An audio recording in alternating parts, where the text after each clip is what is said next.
All right, guys, today I've got something a little bit different for us. I wanted to do a little test between some Paul Reed Smith and some Gibson guitars because to me, they're both fantastic brands. I'm going to talk about that a little bit more in a minute. But first of all, what have we got for you today? I basically thought we'd do a little blind tasting sort of thing. So a blind sound test. I've got my Friedman Dirty Shirley set up with a tone that I'm happy with, and we're going to play 2 Gibsons and 2 Paul Reed Smith guitars on there. It's going to be a couple of minutes per demo, so it's going to be maybe 8 or 9 minutes worth. But what I've done is filmed some B-roll of the different guitars. I'm going to put them over the top. You're not going to know obviously which guitar is being played. I've labelled them A, B, C and D.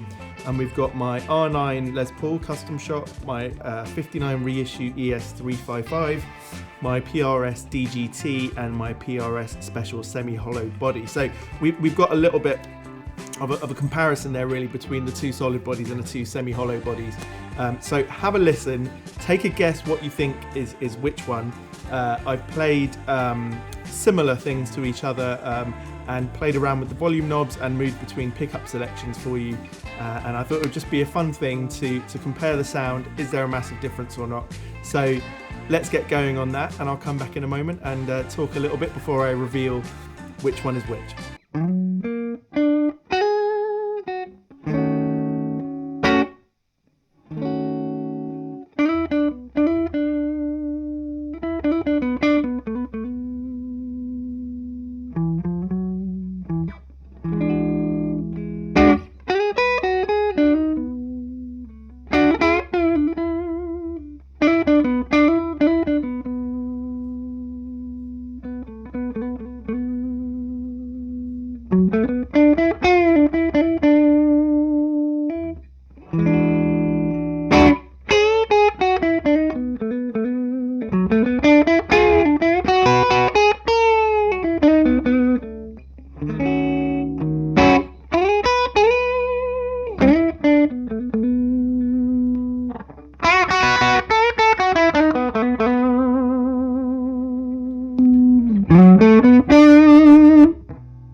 So what did you think there? I personally, when listening to it in the edit that I've done, I would say there is a difference between the four, but I don't think in a blind test I would know which one was which necessarily. I think when it comes to these sorts of guitars at this top level, and I feel very lucky and privileged to have these four guitars, it's the feeling that it gives you rather than the tone that comes out. Any of the four guitars is going to give you great tone. You can sculpt it. They're really fantastic sounding guitars with really nice pickups in. So it's down to taste really. And this sort of Paul Reed Smith versus Gibson versus Fender sort of thing, this conversation that happens all over the internet. To me, I don't personally get involved in that sort of thought process. We're lucky to have these brands, so those three main top brands these days. It's funny to think that Paul Reed Smith is now one of the three, but there is a big difference between them, and that is that Fender and Gibson are very corporate, and I think Paul Reed Smith is still, Paul Reed Smith's baby. which means there's a lot of thought, a lot of attention, a lot of creativity and attention to quality control. You know, it's like Apple when Steve Jobs was still alive. Who knows what's going to happen in the future with Paul Reed Smith? You know, one day there won't be such a involved person at the helm, let's say. Just very quickly from my personal perspective, I love Gibsons for the nostalgia factor. I love them because I grew up listening to music and watching musicians play those instruments. I'm a massive Jimmy Page fan, a massive B.B. King fan. So you can imagine that the 59 Burst and a black ES355, although it's not exactly the same like his, are special instruments to me. They're inspirational instruments, and they cost a lot of money. I'm not gonna lie about that, and they're not perfect. The thing is, I personally am not someone looking for perfection in my instruments. I'm looking for character, I'm looking for inspiration, I'm looking for emotional connection, and to me, a little bit of dodgy binding, a little bit of whatever it is, it doesn't bother me. If it turns up and it's not cracked, it's not smashed, it's not broken, I sort of take the instrument I'm given, because let's face it, this year I've had to buy a lot of instruments without actually seeing them first. I take the instrument I'm given and I make it my own. You know, as long as the electrics work, I'm pretty happy. So maybe I'm not as picky as some other people, and it's everyone's right to be as picky as they want to be. It's just my opinion. When it comes to the Paul Reed Smiths, I've had fantastic experience. Quality control is great. On my DGT, there's one tiny area where I think a little bit of the glue where the neck is set has just, you can just see the top edge of it. It's not much. I've noticed between both the Paul Reed Smiths that the necks are very, they seem very individual, as if, you know, someone specifically has made each neck. You can see where they've rolled the edges is obviously done very much by hand, and they're not perfect in that sense. But there's clearly a lot of attention to detail with the Paul Reed Smiths, but it's a different sort of detail than you get with these custom shop Gibsons. These custom shop Gibsons are made to be like the originals, down to any imperfections they had. So it can be a bit of confusion. It's a clever trick from the custom shop because, you know, the guitar turns up and it's got some faults with it, but are they the original faults? Is that what they're recreating? Who knows? Who knows? I think it's probably a pretty good business in that sense. As I said, I don't have a preference between the two in terms of the end result. At the end of the day, emotionally for me, the Gibsons, they grab my heartstrings a lot more, and so I tend to pick up one of the Gibsons. I can go a few weeks without picking up a Paul Reed Smith, and yet I'll probably pick up a Gibson every day that I walk in here into my music room, and that's just because for me, along with my Strat, those are the instruments I grew up around, seeing, hearing, and dreaming of having one day. And for that reason, I'm a bit softer on them in terms of like quality control and things like that. These custom shops are going to give you those tones, as close to those tones that you can get in regards to those historic players that have played them. So in that sense, I feel they've done a really, really good job in getting the pickups right and you know, copying a lot of what came before. But where Paul Reed Smith's genius is that he's sort of treading a new path all the time.